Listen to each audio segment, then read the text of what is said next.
Hello সকলকে, আজকে ভেটকি মাছের পাতুরি রেসিপিটি শেয়ার করব। ফার্স্টে একটা পাত্রে সর্ষে, পোস্ত, কাঁচা পাকা লঙ্কা আর নুন নিয়ে নিয়েছি।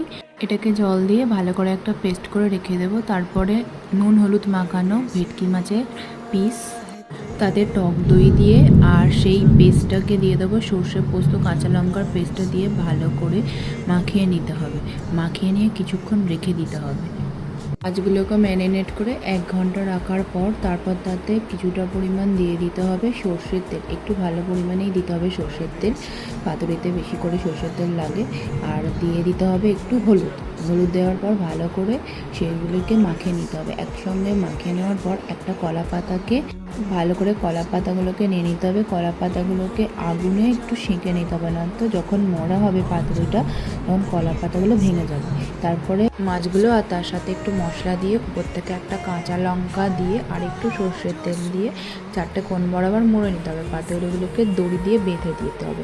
তারপরে একটা কড়াইয়ে সাদা তেল দিয়ে পাতুরিগুলোকে দিয়ে গ্যাসের ফ্লেমটা আস্তে দিয়ে এপিট ওপিট করে লাল লাল করে ভেজে নিলেই তৈরি হয়ে যাবে